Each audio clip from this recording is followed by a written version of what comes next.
and how we could understand what abortion means, what are abortion kits, is it a boon, is it a bane? I let you lead the session now. Over to you. Before 20 weeks. So before the first half of her pregnancy, if the mother loses the child, then it is termed as an abortion because that child is not viable to live and survive at that stage of time. So it's called abortion.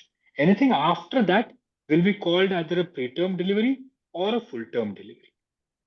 Now, abortion happens by two, three methods. One, it can be a spontaneous abortion because of multiple factors like genetic abnormalities in the baby, some uterine anomalies in the mother. Uh, so many multiple factors can give rise to abortion, which are spontaneous, which happen not because the mother wants them, but because of these external factors. So that is a spontaneous abortion. Some abortions can be induced. Why? Because there is some abnormality in the baby, or the mother may have some medical problems. So that may be the reasons why we induce them. So those abortions are called as medical termination of pregnancy. So let's differentiate the two first. A spontaneous abortion is not something which anyone wants. But a medical termination of pregnancy is done for specific reasons wherein there can be a threat to the unborn child or a threat to the mother, and that is the reason why we do this medical termination of pregnancy. So it is, in simple words, it's called an MTP. And an abortion is something which, yeah, some women can undergo because of either medical problems like abnormalities in the uterus, some infections can cause them, it can be because of genetic abnormalities in the baby, it can be because of a trauma, either a physical trauma or a severe mental trauma can also cause it. So, what I think today we are going to talk about is medical termination of pregnancy rather than these spontaneous abortions. Am I correct in this? Yes, very true, sir. Very true. So so when we are talking about MTP, this is induced by the doctor for certain reasons. Now let me tell you the legal status. Let's start with the legal status first. India is a very progressive country. The MTP Act, which is there in India, is such a progressive act. In fact, it is one of the most progressive legal acts in, I would say, even the whole world. Because our legal system has understood that having an abortion or an MTP is the woman's right in many circumstances. Obviously, you can't allow MTPs to be done left, right, and center. But there are specific reasons why and when you can allow the pregnancy to be terminated. Okay, so our MTP Act of India, it actually specifies that you can terminate the pregnancy if you have a grave risk to the health of the mother. Say, for example, the mother has some very severe kidney disease and she gets pregnant. And if she continues that pregnancy, her health is going to deteriorate. She may even have a loss of life. Then, in these situations, in order to save the mother, the government and the legal system allows the pregnancy. If a pregnancy is going to cause severe injury or a grave injury to physical or the mental health of the pregnant woman, this is one more ground to terminate. Now, this is very important, not just the physical health, but the mental health also. Means, for example, if a woman is not mentally sound, she has some psychiatric issues, and she gets pregnant, then based on her injury to her mental health, we can terminate it. Then it is also very important to note that the third point which is there is that if there is a substantial risk to the child, Say if it is born, it has some congenital abnormality. It has a very severe genetic defect. And if that child is born, then it will have severe physical or mental handicap. So we talked about the mother. You can terminate it for the mother. You can terminate it for the unborn fetus also if it has severe abnormalities. At the same time, some pregnancies are resulted when the woman does not want them or the pregnancy is forced upon her, like because of an act of rape. In these situations, our legal system allows the pregnancy to be terminated legally. So these 4 points which we talked about, are there in many medical termination of pregnancy acts all over the world. What makes our Indian act, which is, I would say, a path breaking act, is the last point on which you can terminate this pregnancy.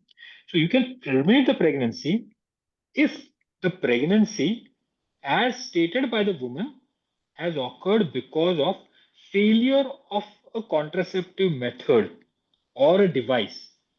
So the woman says that we used a condom, but still I got pregnant, that can be a ground for termination. Obviously, it is any failure of contraception. It can be a copper T, it can be a condom, it can be tablets, whatever. So this is the path breaking thing.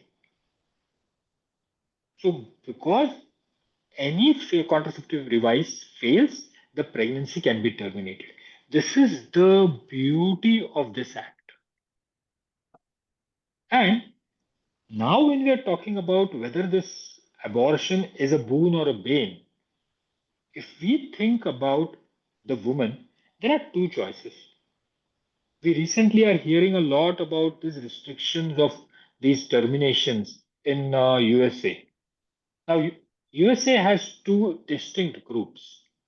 One is a pro-life group. The pro-life group says that hell whatever. If a woman is pregnant, she has to continue the pregnancy.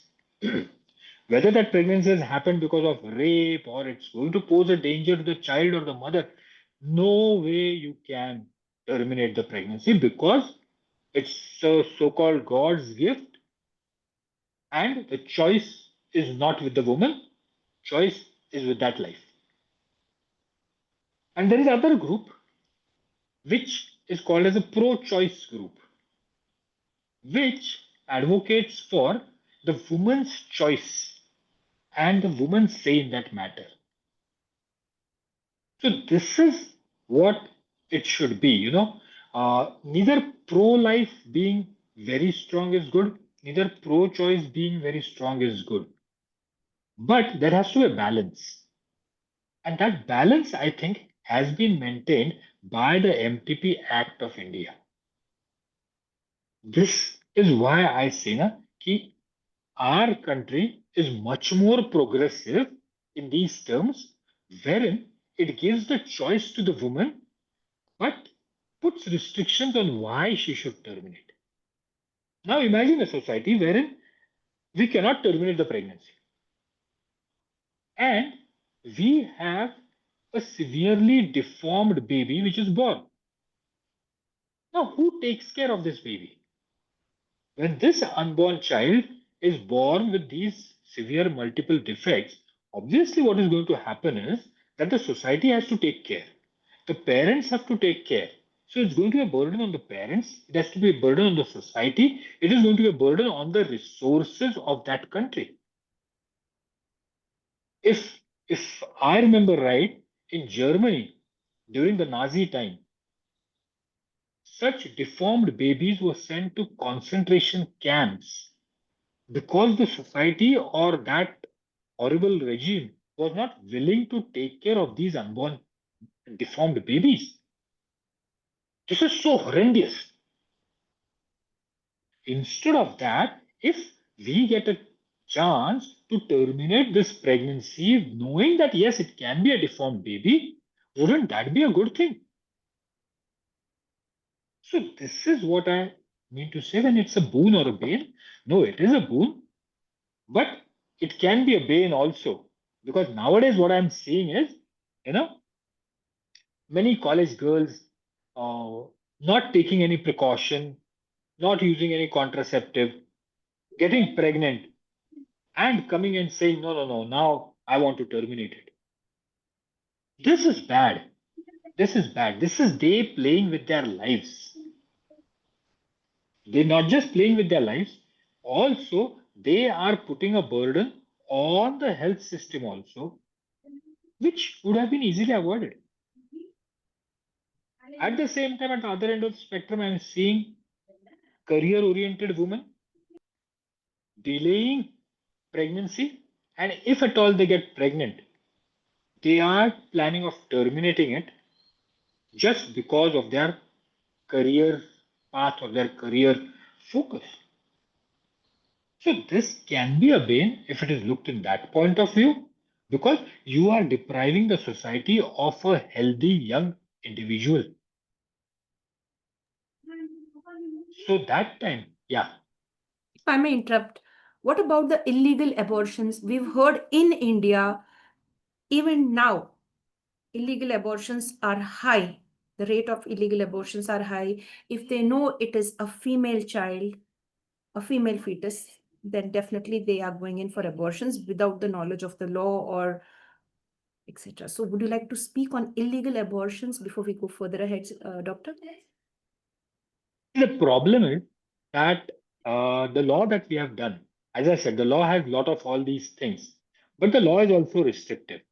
How restrictive is that this MTP, the provision is good, but this termination has to be carried out by a registered medical practitioner who is trained in medical termination of pregnancy. He cannot do it at any place. He has to do it at a registered hospital or a registered medical termination center. Even if he is doing it in a center which is not registered, that is illegal. Now, what this has done, yes, it is important that the abortion has to be carried out by a registered practitioner. It has to be carried out in a registered center. It's a very good thing.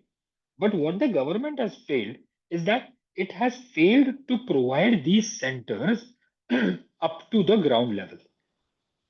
Most of these centers are concentrated in urban areas, in well populated areas, and the underserved areas, the tribal areas, the rural areas, they are not fully equipped with such medical terminating practitioners and centers. So the awareness that I can terminate it legally is not there. That is the first reason why people go to these quacks for illegal termination, because awareness is not there that yes, I can terminate it legally and I should go to a legal practitioner. The second reason is obviously when there is a legal framework, the cost of the procedure will increase, which in an illegal center will be reduced. So, our country being a not so economically developed country, obviously people are very cost conscious. And therefore, the illegal quacks which perform these terminations, they can do it at a very cheap rate. The reason being, they don't need any sterilization, they don't need any proper instrumentation, they don't need any training, and they do it in a center which is totally bad. We'll talk about what disadvantages that these illegal abortions cause to the mother, but that is the second reason why people go to these quacks. The third thing is that along with this MTP Act, we have a very strong Prenatal Diagnostic Act, which is called the PCPNDT Act. This act prohibits gender selective terminations, which we talked about. That it's a female fetus, people terminate it. So these centers are governed by strict rules, and hence these centers do not are not allowed and do not do these gender selective terminations. So again, these illegal centers flourish. So that underground thing is what actually gives rise to these illegal abortions, and that has to stop. There is no way in a civilized society that you should have these underground illegal centers. Yes, doctor. Thank you, doctor, for sharing that. Thank you very much. Now we'd like to focus on, a much deeper topic. Like, let's go deeper into understanding abortion. My dear friends, we are discussing on the important topic called as abortions. Please be aware that it is only for educational purpose. When you take the decision, take the right kind of decision that does not harm the mother, the baby, as well as the father, the families involved, etc. So, how many types of abortions are there? One is MTP, medical termination of pregnancy. Another one is a surgical process. So, if you can just tell me which one is safer. Fine. So, see, abortions can be done by multiple ways. Okay. There are some surgical ways, there are some non surgical ways, there are medical tablets which are available by which you can do the termination of the pregnancy. Each of these methods have their own advantages and disadvantages. Like, for example, if you have to talk about the most prominent of the two, one is the abortion which is done by using pills. Now, these pills actually have to be sold on the prescription of the registered practitioner who is authorized to do the termination under the MTP Act. But unfortunately, in our country, some scrupulous elements do provide these kits without prescription, without knowledge, and that gives rise to a lot of complications. See, these are not like, it's not as simple as popping a pill and getting the baby out. It's not that simple. It has to be used up to a specific period of the pregnancy. You can't take these pills after the pregnancy is completed 7 to 8 weeks.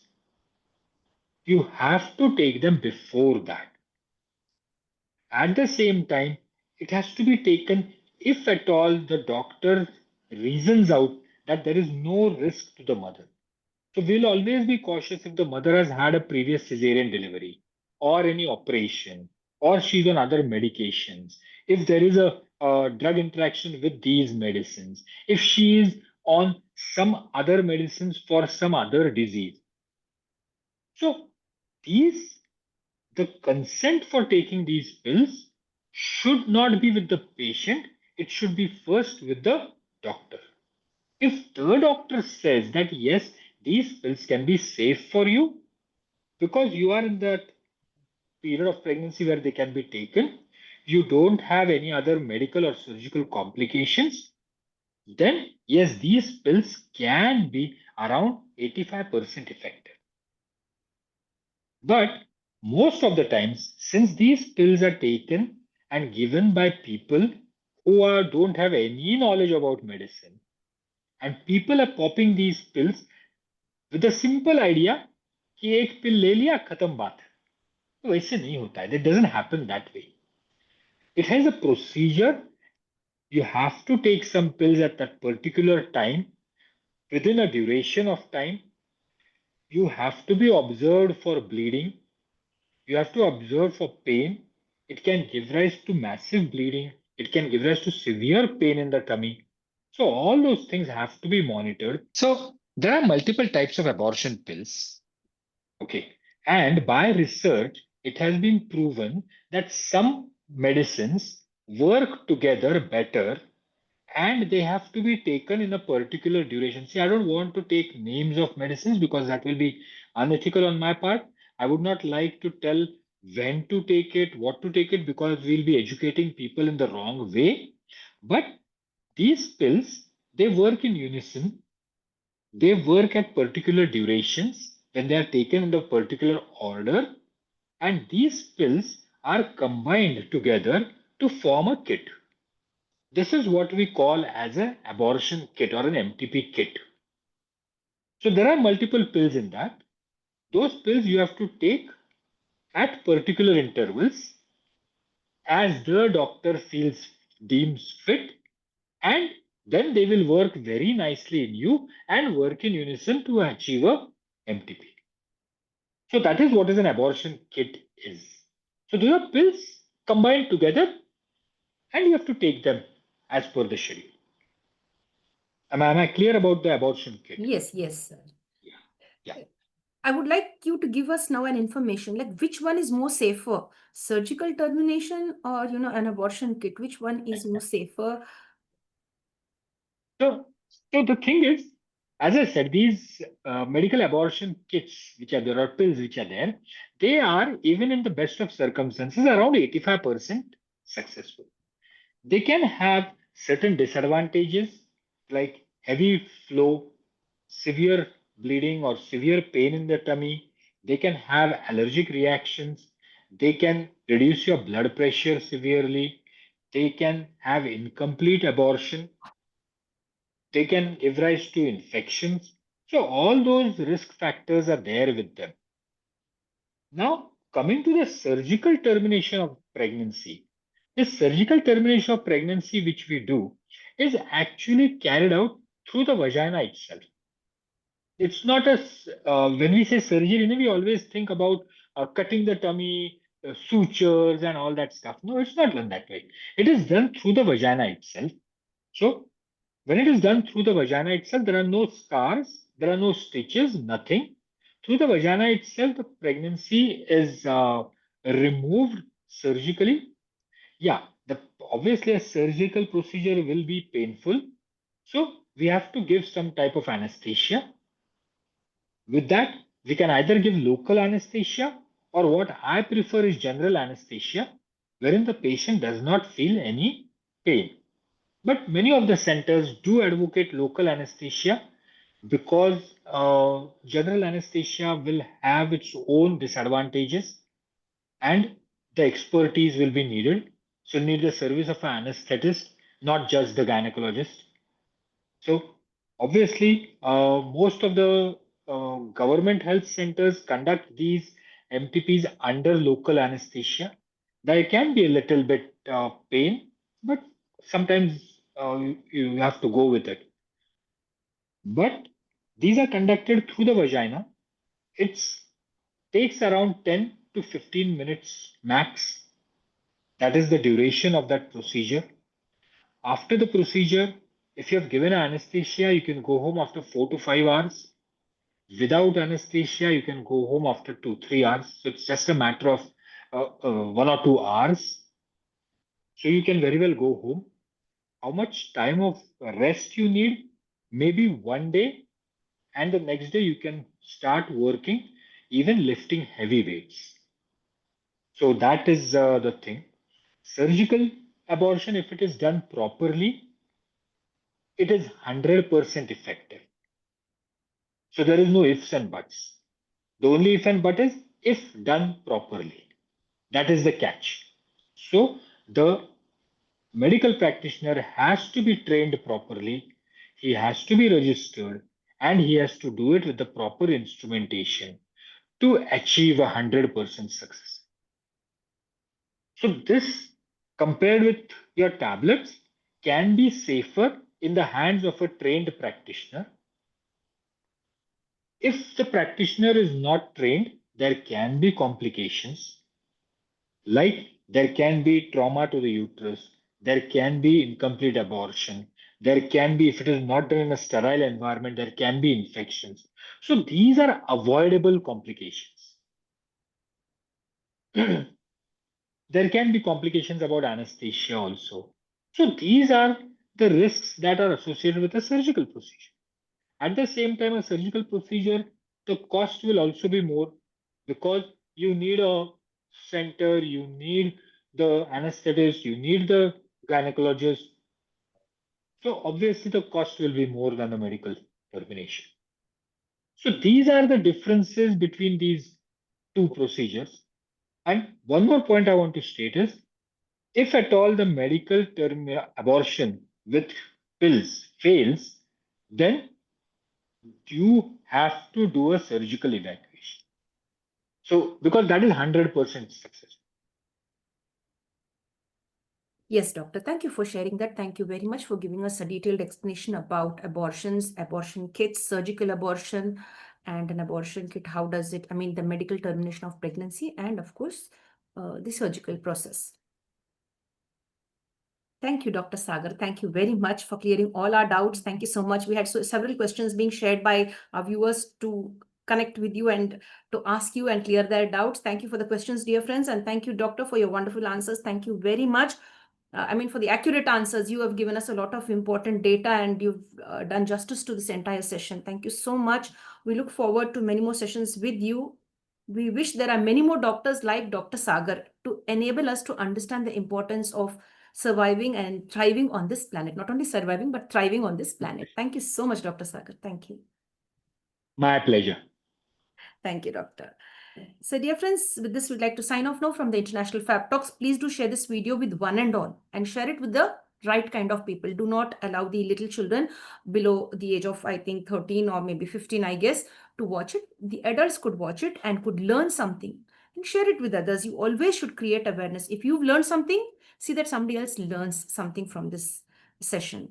With this, we'd like to sign off now from the International Fab Talks. Stay connected and stay blessed. Stay safe in all situations. God bless. If you like what we are doing, like, comment, subscribe, and share to the International Fab Talks. We'd like to sign off now. Thank you, Dr. Sagar. Thank you very much.